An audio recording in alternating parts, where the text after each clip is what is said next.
Good afternoon. Today is July 17th, 2013. My name is Ubaldo Valdez, and I'm interviewing Philip Hernandez. Philip is a lifelong resident of Boulder County and the city of Boulder. The interview today is being filmed by Veronica Lamas and Daisy De Luna. Good afternoon, Phil. Thank you for joining us this afternoon. Thank you. Phil, we'll begin with a rather broad question. When and where were you born? Well, I was born in Boulder, the 1943, May of 1943, at Community Hospital, there on Broadway. Okay. And moving on to your extended family, what can you tell us about your extended family? When did they arrive in this country and under what circumstances? Well, I have more of a historical background with my mother's family. We are much closer to the maternal side of the family as opposed to the maternal. But both families came to the United States about 1909 from Mexico. My maternal grandparents arrived or crossed the border finally, for the final time, in August of 1909. They came primarily because of the upheaval that was occurring in Mexico at the time, and obviously then because of economic opportunities in the United States. So there was a push and a pull to migrate to the United States. I want to comment that the revolution in Mexico was so violent that it's the only country that experienced a revolution where the country actually lost population. So it gives you a feel for the violence that was occurring in Mexico at that time. And with respect to their coming to the United States, when was that revolution that you're commenting about? About the 1910 revolution, but obviously the turmoil was occurring prior to the 1910 revolution. Mm-hmm.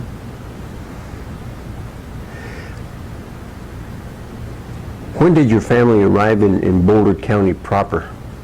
Well, I really need to talk about the kinds of jobs that my grandparents engaged in.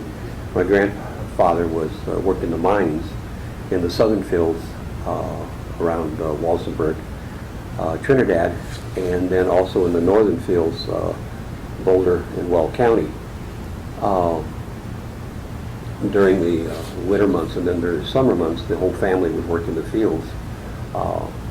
And so it was, they were all over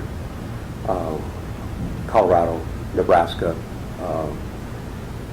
and probably other states, but that's where I would suggest that probably they're coming in and out of Boulder County beginning probably in the late 1918, 1919. My cousin does have them living in Louisville, renting a home in Louisville in the early 20s, and then they eventually come to Boulder probably around 1934. Mm-hmm. Did your parents discuss with you what their early impressions of this part of Colorado was when they arrived? And can you discuss that with us? Oh, mostly my father would talk about, working on the farms.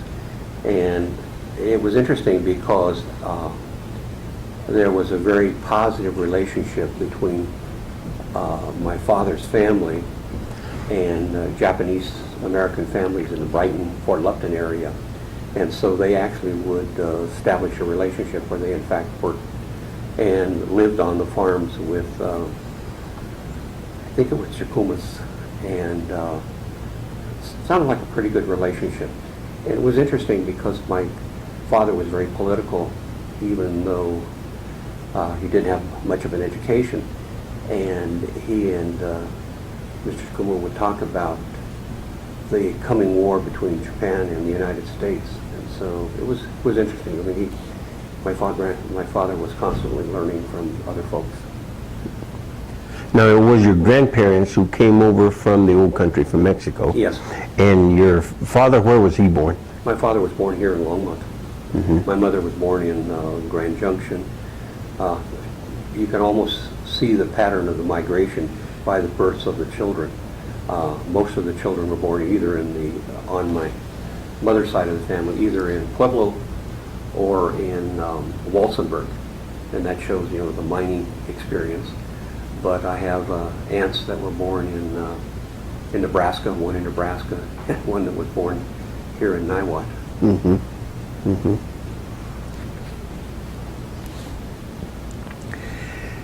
Let's move over now to your impressions of Boulder and Boulder County. Will you describe for us your role in the social and political activity of your high school and college peer group? Well, I didn't do anything in high school except attend high school and got pretty good grades, but high school was tough. I mean, it was a relatively small Mexican-American population, and I would say the social condition for us at best was we were invisible. And so if we came to school, fine. If we didn't come to school, fine. But there wasn't a lot of involvement, except athletically, for the kids for Mexican American kids. So I wasn't involved. I did, when I was in graduate school, become much more involved at the University of Colorado with the UMass group, and was very involved with that group in the late 60s, early 70s. Tell us, the acronym UMass is what? United Mexican American Students. And tell me some of the activities and what your involvement was with that group. One summer, I attended law school I didn't finish, but I attended law school, and on a special program, and the students that were there, we got them together and we sort of counted heads among the number of Mexican American students on the campus, and at the best, out of a population of maybe 15,000 students, there were probably about 15 Mexican American students on campus. And Pete Reyes, who was really very, very active, sort of was the leader at that point, and we began to engage in a dialogue with the university about increasing the number of Mexican American students on campus. And there was obviously a push from a lot of different areas to increase the minority representation, both black and brown, and American Indian on the campus. So a lot of dialogue with the administration to increase and provide financial aid for those students. And I remember walking into President Smiley's office and said, we want 2,000 Mexican American kids on campus next year, or you may not have a campus. And his, well, obviously we couldn't find 2,000 students, but we did have 500 that came up the next year, so that was quite an improvement. That first year it was kind of difficult because neither the university or the various institutions had prepared for those students. And when you take kids, and they were kids, who have not, managed their finances, etc., and maybe not prepared academically as well as they should have been to come to the campus, particularly the prestigious campus like the University of Colorado at Boulder, there were a lot of initial failures. I would put that, I think it's a shared blame between the administration and, in many ways, the expectations of our community, that in fact, assuming it's a kid who had not been academically prepared and prepared to manage his or her own finances. So there was some difficulty, but I think that that experiment has proven to be a tremendous, tremendous success. Even those kids who did not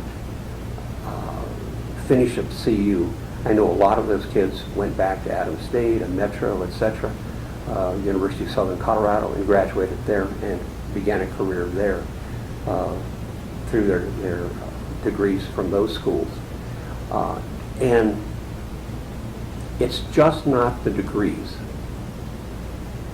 It's the impact, the social impact that you will have in terms of making change, social change. So I just think it was tremendous success. It was tremendous success, even though you're going to find people who are saying, well, the graduation rate isn't that great, and et cetera, et cetera. Let me stop you there for a second, Sure. and let's go back and talk about the original conversations that you and other individuals on campus had with the university officials. Tell us about the recruitment strategies that were developed. Is that something that you suggested?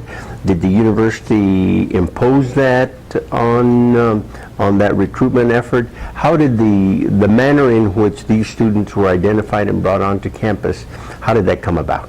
Well, I think it was, again, the university was being responsive, but in many ways probably too responsive, because it wasn't a structured recruitment, is my recollection, at least that initial couple of years. And so consequently, the people who were recruiting were students themselves. And that was great for a peer relationship, but in terms of knowing the ins and outs and all of the intricacies of the university, people didn't have that knowledge. And so, you know, you could say, hey, this is a great place to come, we've got a great football team, etc. I'm kidding, of course. But the idea, in fact, you needed to have a better in-depth understanding of admissions, financial aid, etc. And I didn't think all the students had that.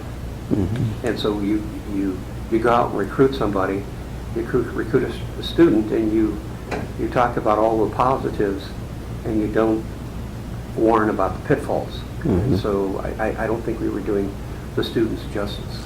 So in order to convince the students to come into a university setting, what was it that you were able to promise them, or what was it that you were able to tell them they would be coming into in order to entice them to leave their homes and come and enroll at the university? Well, a lot of these kids were saying, young people were saying that I want to go to college.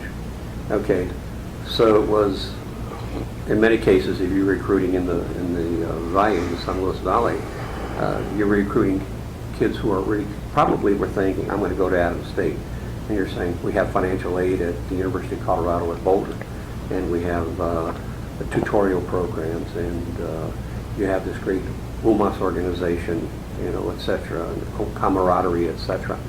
And so I think that was some of the things that were being pushed, but primarily the financial aid. And the university did make a large commitment to financial aid. Mm-hmm. As this great experiment was taking shape, were there other student organizations that came to be that maybe were addressing the needs of a different student population on campus? Oh, well, the Black Student Alliance, you know, was recruiting black students, and there was the American Indian and Asian organization as well, recruiting for their communities. Mm-hmm. So it was to change the diversity of the university. So among the Latino students at that time, this would have been the early 60s, am I right? No, probably late 60s, early 70s. Uh-huh. Was it UMAS, the United Mexican American Students, were they this organization represented the interests of of all of the Latino students, or were there other organizations that came to be? Not Mexican American groups, no. It was United Mexican American Students. Okay, very good. You mentioned that several of the students that came in under the auspices of the UMAS program were in fact very successful if you define success in ways other than just graduation from the university. Can you tell me, how would you define the word success as it applies to these students who did not graduate? Can you rephrase that one? Well, they're obviously, as subsequent to the late 60s, when the students, when the UMAS program started at the university, and many of those students did not graduate, yet they were successful in their own way. If you measure success in some other ways. You know, it's that one is difficult to track, because if a student, let's say, dropped out at CU and then went to Metro, and then graduated from Metro, in a professional capacity, your paths might cross. Mm-hmm. But if a student didn't graduate, it was less likely that your paths would cross and you wouldn't know, what they were doing. Although it's interesting. I hear people who come back and say, okay, this particular person dropped out. She was in her junior year, dropped out, and last year she went and graduated with a teaching degree. So even though it didn't happen immediately, there must have been something occurring in that person's work history that says, yeah, I need to fulfill myself by graduating and becoming a teacher. Mm-hmm. During the period of the 60s, the late 60s, early 70s, there were many issues that students on campuses across the country were addressing, such as the war on Vietnam and that kind of unrest. Yet you had these Latino students who had just arrived on campus and were focusing in on their needs and their goals and aspirations. Was there any way that you can see where these two efforts came together in a united front for the benefit of students, or did they remain separate for the most part during that period of time? Between the various organizations, is what you're saying? Yes. Oh, okay. Clearly there was a solid commitment to the anti-war movement among all the groups. And that was just natural. I mean, we know that the high casualty rates among minority communities and Southern kids and et cetera was disproportionate, and that was fighting a war. Mm-hmm. In fact, even though the Latino population during the Vietnam conflict was only 5%, mm-hmm. there's data that indicates 19% of the casualties were Latinos. Mm-hmm. So there was a commitment saying, because we're fighting a war, plus a colonial war, and people who just wanted to exercise their freedoms in the same way. We can get into a dialogue about the communist regime in Vietnam, but I don't want to really go there.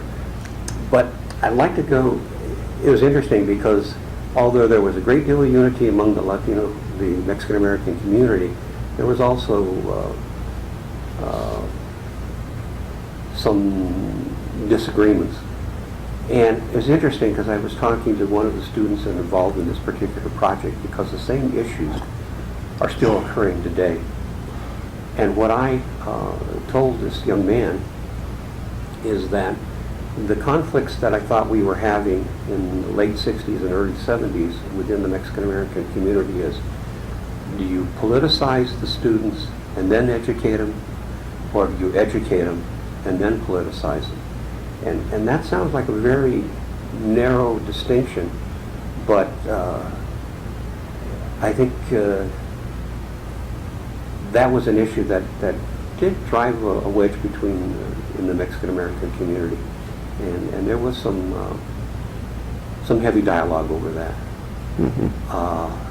But it's interesting, as I look at it today, I see a lot of the young people that I went to school with that weren't very politically active, who are very involved in their community, very involved in their community. And I see a lot of the folks who are heavies in terms of the UMAS organizations, who are not very politically involved or socially involved in their community, which just comes down to, it really is a matter of choice. You can't dictate, to one group or another that they should be politically involved or socially involved. You can show the benefits of either, but you can't guide them there. That's a choice they got to make. Or otherwise, we're being just like the Anglos, dictating what you ought to do. Thank you for those comments. Let's turn our attention now and focus in on Philip Hernandez, the man. You're recognized in the Boulder community, whether it's Boulder, Municipal Boulder, or Boulder County, as being a person who has contributed extensively to what Boulder and Boulder County is today. So you've taken on some challenges in some very, very important political and civic positions in Boulder. What motivated you to enter the political and civic arena? Well, there are a lot of things, but I really would, I was thinking about it, is my father was, again, didn't have much of an education, but well-read. And I remember as a youth growing up, and my sister describing my relationship with my father is, if my father said left, I said right. If my father said up, I said down. And so constant dialogue and constant conflict. But in that whole process, and I just recently began to realize that it's a whole learning, hearing process that I didn't recognize until probably later in my life. And he was very, very politically involved with the unions, probably got very involved with the leftist groups in the late 40s. There are folks in our family who says my dad became a communist. I don't think he did, but he was pretty far left, and so consequently, you had that sympathy for the underdog and for issues of social change, and so I didn't realize it, but that's what he was instilling in me, is saying, hey, we need to do social change. That's what you're here for. And so I think that's where it came from. I don't know if I answered the question. And you did. And what are those activities and what are those programs, what are those issues that you chose to become involved in, whether it's for Boulder County or in Boulder City proper? Well, let me go through sort of a litany of some of the organizations I've been involved with and why I got involved in those organizations. I chaired the Boulder County United Way during a period of time when it was breaking away from Mile High. But the reason I was on that board is to say that we needed to fund agencies that were going to take care of the issues of low-income individuals and minority individuals. And in this county, it's primarily Mexican American. So you're saying that if in fact you want dollars and programs to float into the community, you've got to be involved in those boards. And that's really, really important. So I was there, I'm on the Community Foundation Board, and I think the dollars flow into the community. I served on the, I chaired the Latin American Research and Service Agencies in the 80s, at a time when the Mile High United Way was cutting dollars flowing into the Chicano community. And my response is saying, okay, I know you have to defund some agencies because these agencies weren't performing to and doing the kinds of things that they needed to do. But I'm saying the dollars need to stay the same or be increased. So you're there to say that resources and commitment flow into our community, and then to be an advocate for the community, because the perception and the programs that the Anglo community would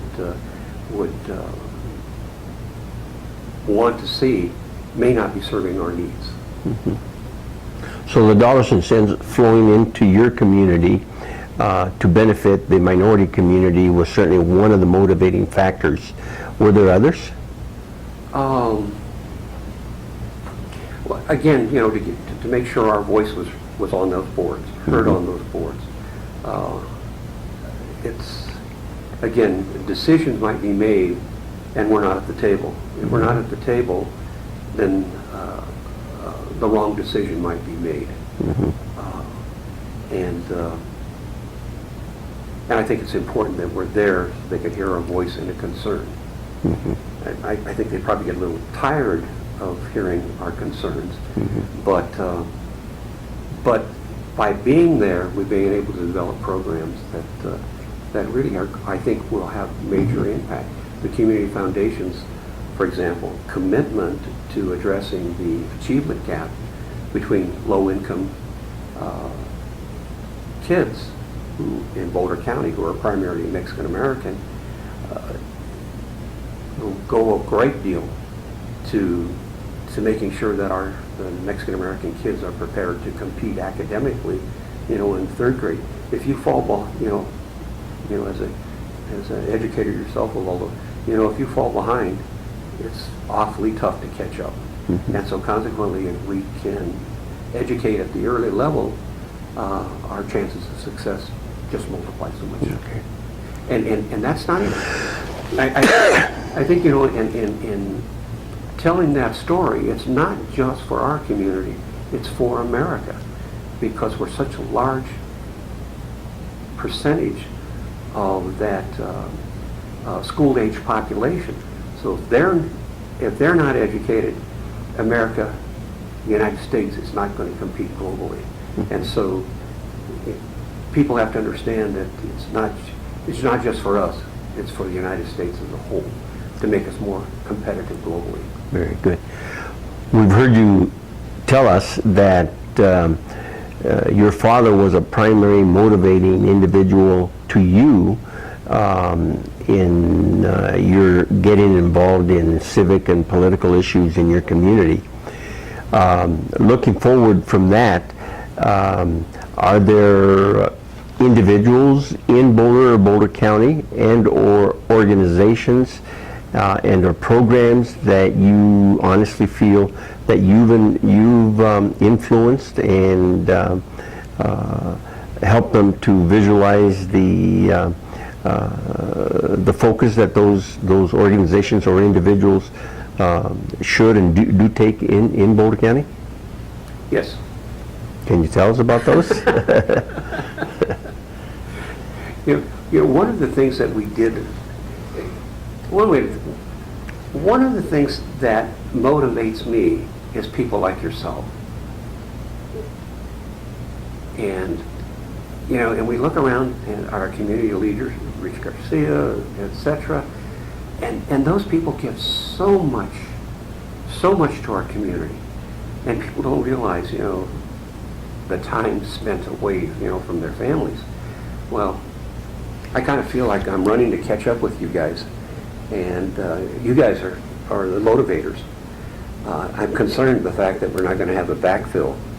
One of the things that I'd like to talk about is the Boulder Latino project that we did last year, when we tried to capture the history of Mexican Americans in Boulder City. And we had a display at the library that ran from September to November, and we showed a couple of films.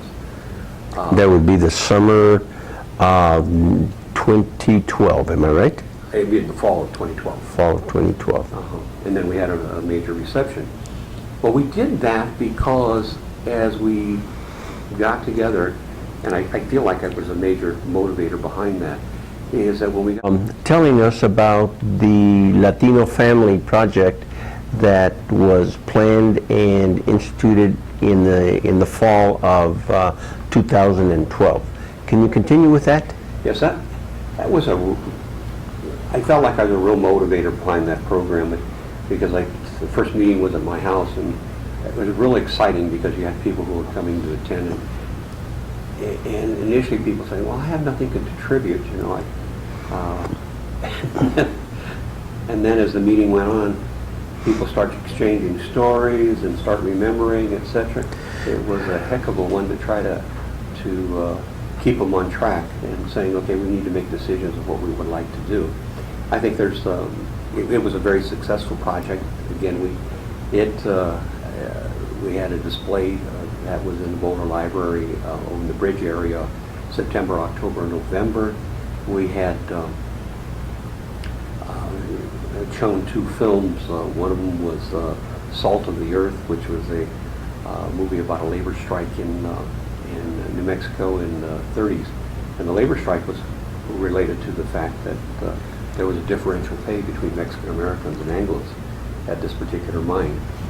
And if people haven't seen it, they ought to see the movie Salt of the Earth. And then we had another one that was Los Immigrantes, that was about, it was a taping of probably at least 20 and maybe 30 years ago of elders, Mexican-American elders in Boulder, about their, basically what we're doing here is their experience in Boulder, working in Boulder, etc. We engaged in this project because, again, you lived, you worked, you went to school, you got married, you had children, etc. But we left no footprints. And so we had to capture that footprint. And it's interesting because Anglos will come up, or other individuals as well, and be surprised that you say, yes, yeah, my grandparents came to Boulder in the 30s. And the assumption is that we're all recent immigrants, 15 minutes ago or 6 months ago or whatever it might be. Again, I'm joking, but so, and that's the problem, I think, in terms of the inner group relationships, is that is the Anglo only deals with us as immigrants and not recognizing our long, in many cases, historical presence in the United States. As a lot of the kids like to say is, you know, we didn't cross the border crossed us. And like your family, you know, the tremendous roots in New Mexico. Well, mine is 1909, but the assumption that we're all immigrants. And that's important because in many ways that's, and even when they're trying to deny an expression of racism, my daughter Karen, who is very light complected, works, and obviously she has a badge that says Karen Hernandez. Invariably somebody will come up and tell her, says, your English is so good. I said, it should be. In fourth generation. Okay. Crystal, my granddaughter, when she's now at Front Range, but when she was very shy when she was in high school, very, very shy. And so when she went to the guidance counselor, you know, she wasn't forthcoming. The response is, English is a second language. She doesn't speak Spanish. So the remedies they have are not for the population. And so it's it's a form of racism, but it's not racism. And I think they have to say that you can't put us all into one bag. Now, obviously, the immigrant population is a substantial percentage of our population. I think statistically, it's like 55% of our under 18-year-old children. But to have to recognize that we also have historical roots, and we want to have those respected. And I think that's one of the projects. One of the benefits of the Boulder Latino Family Project, I think, is this project, because individuals are saying, hey, let's follow up to that. Not actually directly saying follow up, but saying, hey, this we built here, let's go here to a further point. There's also an effort between AARP and American Association of Retired People and the Colorado Historical Museum to engage in more information, digital information on Latinos, for primarily Mexican Americans. And so we're putting a lot of effort in there for not only oral history, but also for photography. So there's a real effort, I think, that came out of a project that started back in September of 2012. And although it probably would have come to fruition without us, I think the fact that we had such a successful one pushed things along considerably. Very good. In our conversation this afternoon, I think you've given us a very good idea of your involvement in influencing organizations and individuals in Boulder and Boulder County to provide the needed focus and attention to the contributions of the Latinos in our county. What, in your opinion, has been the most challenging, and in which have you been the most successful? Issue, that is.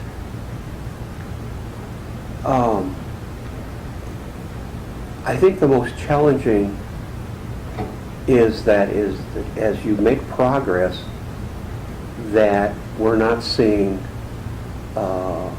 backfill in terms of leadership within our community. And I think it's a real challenge, and we need to put a lot of effort, not only the Latino community, but the larger community as well. And one of the problems is that there's a sense that you're not welcomed on those boards, okay, and commissions. Whether that's true or not, you've got to challenge it. I mean, you got to say, I don't care if you want me here, I'm going to be here, and I'm going to give you my opinion, etc. But the problem with the boards and commissions is that they only want people, or Latinos, who have already been on other major boards. And that's a very small group of individuals.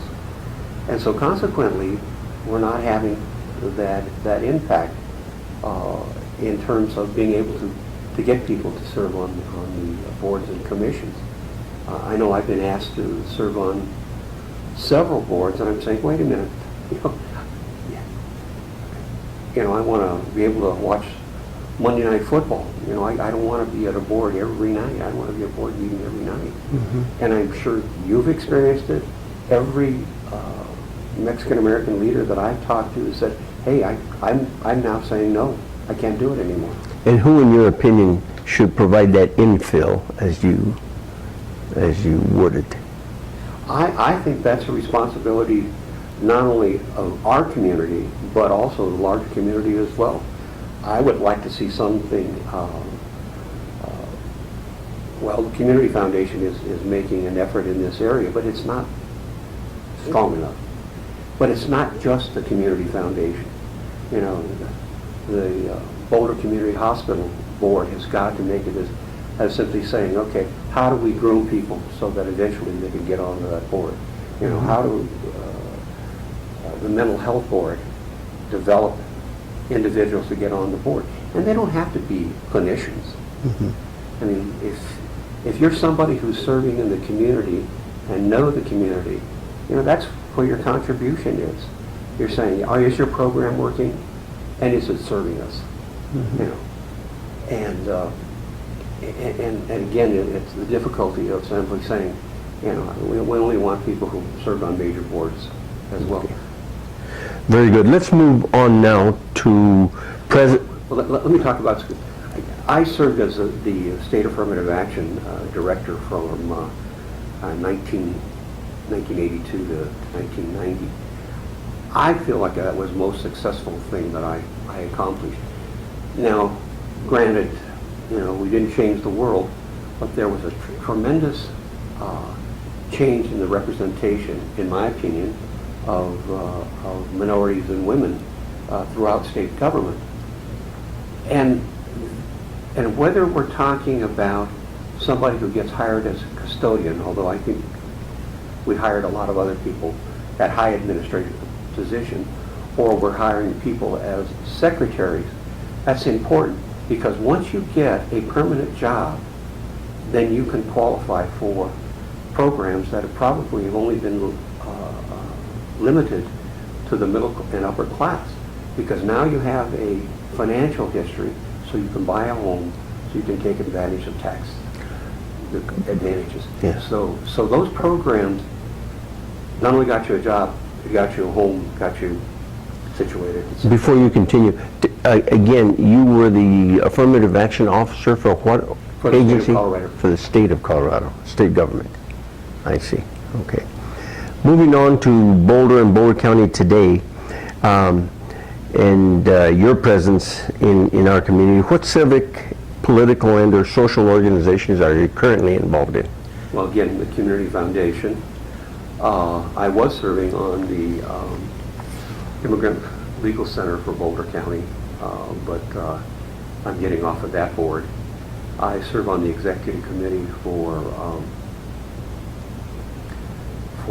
the American Association of Retired People, AARP, and I also chair an advisory committee to AARP, El Comité, and I'm a Democratic Precinct Committee person. Okay, very good. What issues, in your opinion, are the most pressing for the city of Boulder and for Boulder County as a whole today? I think that the issues of inclusiveness and diversity are the issues that the city and the county have to address. You can see in Boulder the drift towards a rather elitist, upper middle class community, and that does not do the Anglo children justice, because that's not the way the world is. It's not white. It's more and more becoming persons of color in the United States.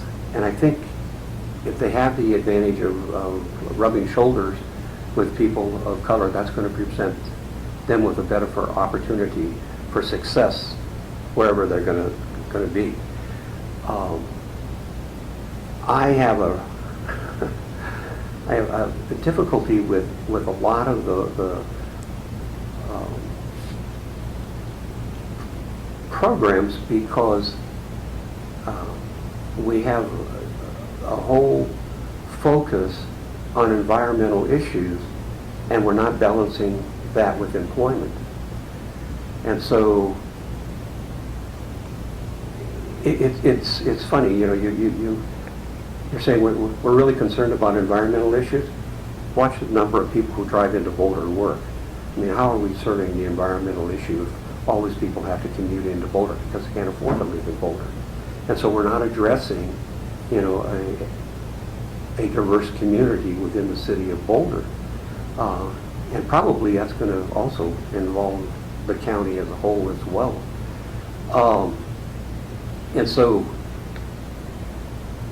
you know, every time we come up with a public policy, we have to, you know, we talk about the environmental impact and all of the other things, but I don't think we talk about the social impact. You know, are we measuring what that's going to result in? You know, Ruth Carell back in, who was on the city council back in the 70s, 77, I think this quote comes from. This one we talked about the open space. She said, hey, we're going to become an elitist community. And what does the city become? An elitist community. And I think that's sad. And the problem is the city, or a lot of people in the city, at least give lip service to diversity and inclusiveness. But public policy, I think, works against that. Mm-hmm. A related question then, what issues continue to be of interest to you, and how do you intend to address these issues in the near future? Again, I'm going to be honest, you know, I'm sort of phasing out. And so what I would like to put the energy in capturing, first, the Mexican American historical involvement in not only the city, but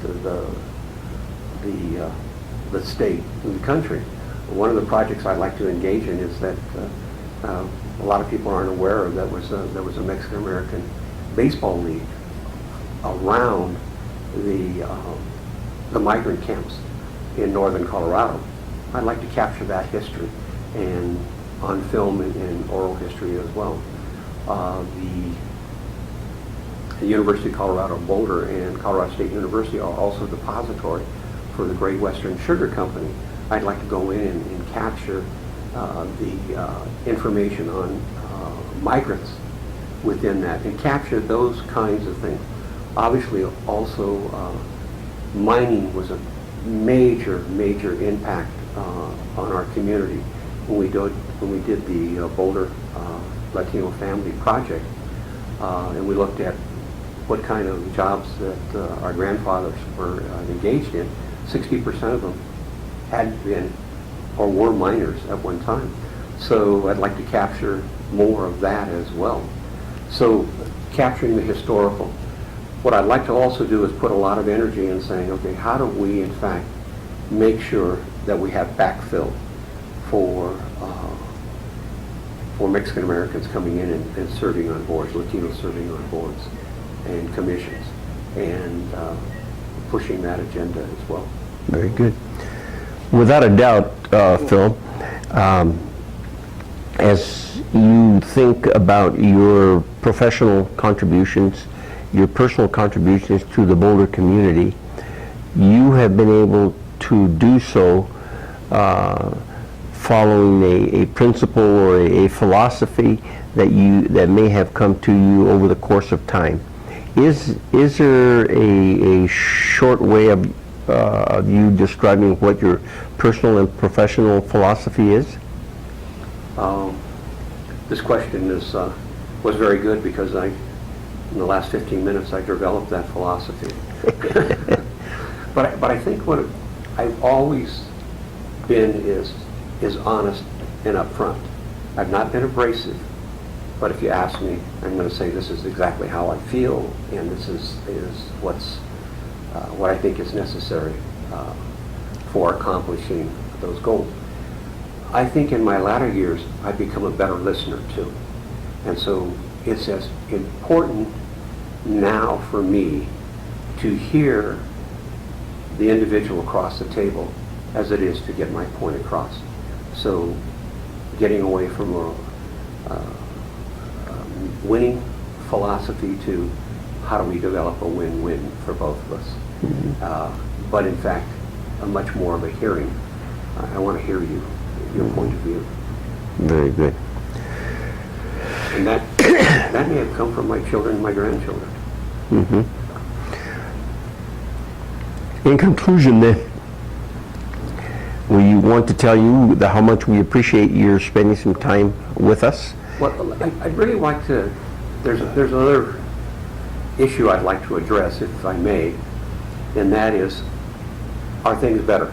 Mm-hmm. Are things better? I think we have to look at a historical point of view. Many individuals, we have to really go back to to the 40s and before. I think people need to know that Mexican American kids, primarily in Texas and California, were segregated on the basis of language until the late 40s and early 50s. So segregation, legal segregation, was part of our history, and probably in Arizona as well. Not so much probably had clearly de facto segregation throughout the Southwest. So legal segregation on the basis of language is something we had to overcome. Also the fact that the lynching of Mexicans and Mexican Americans was almost as pervasive as it was for African Americans in the period, let's say, after the Civil War up until the 1940s. Not as high, but clearly, lynching was a way to control the Mexican American community. We had a period of time, if an Anglo stole your land or your cattle, he was an entrepreneur. If you got him back, you were abandoned. And so, that's the kind of history that was in the Southwest. Now, obviously, we've moved away from that.